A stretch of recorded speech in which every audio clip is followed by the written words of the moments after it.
कहते हैं कि हर पुरानी चीज के साथ एक कहानी जुड़ी होती है। कुछ कहानियाँ मासूम होती हैं, बचपन की यादों जैसी, और कुछ कहानियाँ इतनी काली होती हैं कि अगर वो जुबान खोल दें तो आपकी रूह कांप जाए। आज मैं आपको ऐसी ही एक कहानी सुनाने जा रहा हूँ। ये कहानी है रोहन की। एक 28 साल का लड़का, बिल्कुल आपकी और मेरी तरह, ख्वाहिशें, सपने और एक प्रैक्टिकल माइंडसेट। भूत प्रेत और काला जादू उसके लिए सिर्फ फिल्मों की बातें थी, एक मजाक था। पर मजाक तब तक ही मजाक रहता है जब तक वो आपके साथ न होने लगे।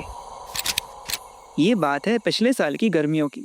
रोहन ने नोएडा में एक पुराना इंडिपेंडेंट घर किराए पर लिया, शहर के शोर से दूर एक शांत इलाके में। घर का मालिक शहर से बाहर रहता था, तो उसने रोहन को सस्ते में ही दे दिया। घर थोड़ा पुराना था, अजीब सी शांति थी वहाँ, लेकिन रोहन को इन सब से फर्क नहीं पड़ता था। उसके लिए ये एक परफेक्ट डील थी। एक दिन अचानक जोर से बारिश शुरू हो गई, इतनी तेज कि छत से पानी टपकने लगा। रोहन परेशान होकर ऊपर स्टोर रूम, जिसे हम पटवा कहते हैं, वहाँ चेक करने गया। वहीं कोने में एक पुराने धूल से भरे संदूक पर उसकी नजर पड़ी, जिस पर जाले लगे थे। क्यूरियोसिटी में रोहन ने उसे खोला। अंदर कुछ पुराने बर्तन, अजीब सा कागज और एक चीज थी, एक कपड़े की गुड़िया, चीथड़ों से बनी हुई और आधी जली हुई। उसकी बटन वाली आंखें ऐसी लग रही थी जैसे वो रोहन को ही घूर रही हों। उसके बाल असली इंसानी बाल से बने थे और उस गुड़िया के सीने पर एक नाम लिखा था, लाल धागे से, माया। रोहन को अजीब लगा और उसने सोचा कि बच्चे का खिलौना होगा, और उस गुड़िया को वहीं फेंक कर नीचे आ गया। ये उसकी पहली गलती थी। और उस रात ठीक 3 बजे, जब पूरा शहर सो रहा था, रोहन के बंद कमरे का दरवाजा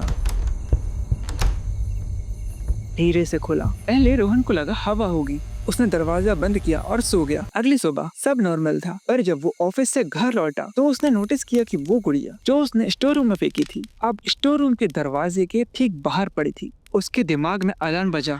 घर में कोई आया था क्या? उसने पूरा घर चेक किया, कुछ चोरी नहीं हुआ था, सब जगह लॉक ही थी। उसने गुड़िया उठाई और इस बार उसे घर की बाहर कचरे के डब्बे में फेंक आया। पर उस रात चीजें और अजीब होने लगी। रोहन को घर में किसी की रोने की आवाज आने लगी, ऐसी सिसकियां जैसे कोई दर्द में हो। वो उठकर चेक करता, पर कोई न मिलता। उसके घर में जले हुए बालों की स्मेल आने लगी। और फिर आई वो रात।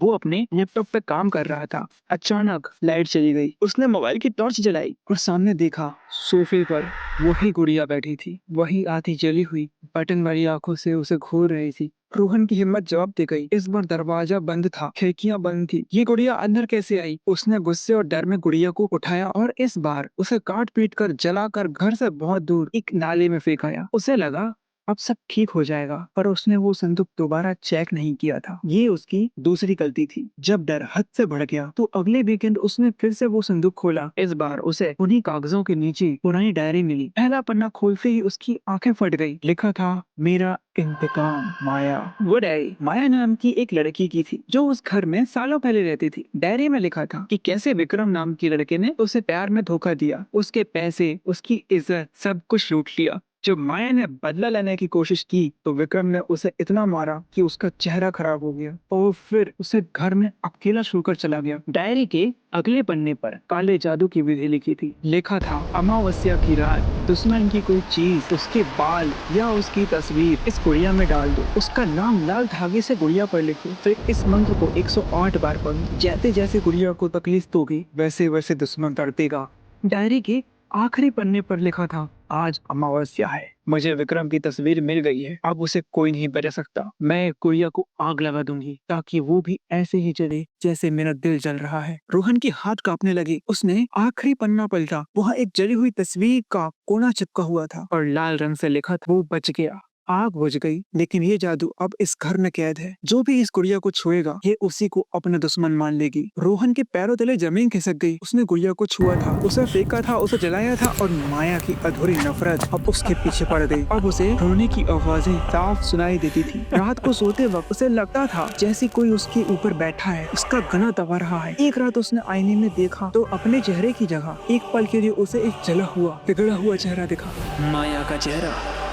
वो समझ गया कि अगली अमावस्या जो सिर्फ 2 दिन दूर थी उसकी आखिरी रात हो सकती है। रोहन ने फौरन घर खाली करने का फैसला किया। उसे उस घर में एक पल और नहीं रहना था। उसने अपना सारा सामान पैक करना शुरू कर दिया। हर पल लग रहा कि कोई उसे देख रहा है। हवा में एक ठंडक थी और वही जले हुए बालों की बदबू। अमावस्या की रात रोहन अपना आखिरी बैग पैक कर रहा था। उसे बस वहां से निकलना था। तभी पूरे घर की लाइट एक साथ ब्लिंक करने लगी। रोहन ने अपना फोन निकाला, फ्लैशलाइट ऑन की। उसके दिल की धड़कन इतनी तेज थी कि उसे अपने कानों में सुनाई दे रही थी। उसने फोन का फ्लैश घुमाया। लिविंग रूम के ठीक बीच में जमीन पर चावल के आटे से एक सर्कल बना हुआ था और फिर सर्कल के बीच में वो जली हुई गुड़िया पड़ी थी। इस बार उसकी बटन वाली आंखों की जगह 2 काले गड्ढे थे, जैसे उन्हें निकाल दिया गया हो। और उस गुड़िया के हाथ में रोहन की पासपोर्ट साइज फोटो थी। रोहन चीखना चाहता था पर उसके हलक से एक आवाज ही नहीं निकली। तभी उसे अपने पीछे बिल्कुल गर्दन के पास एक ठंडी सांस महसूस हुई और एक फिसफिसाती हुई आवाज, कहाँ जा रहे हो विक्रम? रोहन का दिमाग शून्य हो गया। वो विक्रम नहीं था, पर उस अंधी नफरत को फर्क नहीं पड़ता था। वो पलटा नहीं और पलटने की हिम्मत भी नहीं थी। वो बस भागा। उसने दरवाजा खोला, आंखें बंद करके सड़क की तरफ भागने लगा, बिना कुछ सोचे, बिना पीछे देखे। उसने अपना सामान, अपना फोन, सब कुछ उस मनहूस घर में ही छोड़ दिया। रोहन उस रात नहीं रुका, भागता रहा जब तक उसका फेफड़ा जवाब नहीं दे गया। वो अपने एक दोस्त के घर पहुंचा और वहां बेहोश हो गया। उसे होश आया तो अगले दिन हॉस्पिटल में था। उसने सबको समझाने की कोशिश की पर सबने उसे भ्रम और स्ट्रेस का नाम दिया। उसने वो घर छोड़ दिया, वो शहर छोड़ दिया, एक नई जिंदगी शुरू की। उसे लगा कि वो बच गया, उसे लगा वो आजाद हो गया। कहानी खत्म, राइट? रोहन को भी यही लगा था, पर उसने माया की डायरी का आखिरी पन्ना आखिरी बार ठीक से नहीं पढ़ा था। वहाँ जली हुई तस्वीर के नीचे लाल रंग से लिखी आखिरी लाइन थी, ये नफरत इस गुड़िया में नहीं, इस घर में बसने वाली हर चीज में है। ये तब तक नहीं जाएगी जब तक ये अपना बदला पूरा न कर ले। रोहन उस घर से अपना सारा सामान छोड़कर भागा था, पर उस रात अंधेरे में उससे एक गलती हो गई। उसने गलती से अपनी जीन्स की जगह विक्रम की जीन्स पहन ली थी, जो उसके बैग के ऊपर ही पड़ी थी। और उसके बाद रोहन के साथ जो हुआ उसे हम इमेजिन भी नहीं कर सकते।